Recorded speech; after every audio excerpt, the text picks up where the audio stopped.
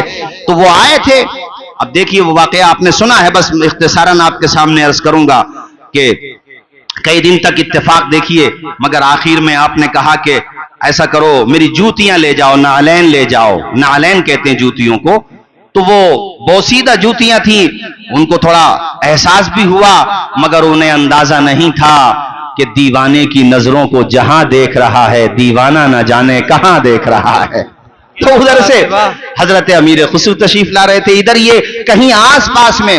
اب وہ پہلے یہ ہوتا تھا کہ لوگ دن میں سفر کرتے تھے, رات میں کہیں سرائے میں کہیں کوئی جگہ ملتی تھی آرام کرتے تھے. تو وہ قریب میں کوئی جگہ تھی, وہاں پہ وہ آرام کر رہے تھے, جن کو آپ نے بطور تحفہ, بطور ان کی ضرورت پورا کرنے کو وہ جوتیاں نعلین دیے تھے اپنے. اب وہ وہاں پر امیر خسرو تڑپ رہے ہیں ماہی بے آب کی طرح. سب نے کہا کہ بھئی تمہیں یہاں کیسے خوشبو آ رہی ہے؟ تو آپ اسی سمت چلے جس سمت سے ہوا خوشبو لے کر کے آ رہی تھی, اور پہنچ گئے اسی جگہ پہ جہاں پہ وہ آرام کر رہے تھے, جو اپنی بیٹی کی ضرورت کے حساب سے, چونکہ شادی ہونا تھی اس لیے وہ آپ نے تحفے میں وہی لے کے آ گئے. وہاں پر امیر خسرو پہنچے, سب کو جگایا, کئی لوگ تھے وہاں, اور آپ نے کہا کہ مجھے معاف کرنا, یہاں سے مجھے خوشبو آ رہی ہے, تم کیا لے کر کے آؤ, تمہارے پاس کوئی ایسی چیز ہے؟ تو انہوں نے پوری بات بتائی, اور بطور طنز انہوں نے بطور استہزاء یہ کہا کہ ہم گئے تھے وہاں پر, انہیں دلی کا شہنشاہ کہا جاتا ہے, ہم نے بڑا نام سنا تھا, لیکن ہمیں تو صرف یہی ملا ہے. حضرت امیر خسرو نے کہا ارے یہ تو میرے شیخ کی نعلین ہے, اور مجھے جو خوشبو آ رہی تھی انہی نعلین کی آ رہی تھی. سبحان اللہ, زور سے بولو یار سبحان اللہ. اس شاخ بنو, محبت کرنے والے بنو, راہ حق کے مسافر بنو, وفا کا دیپ جلانے والے بنو.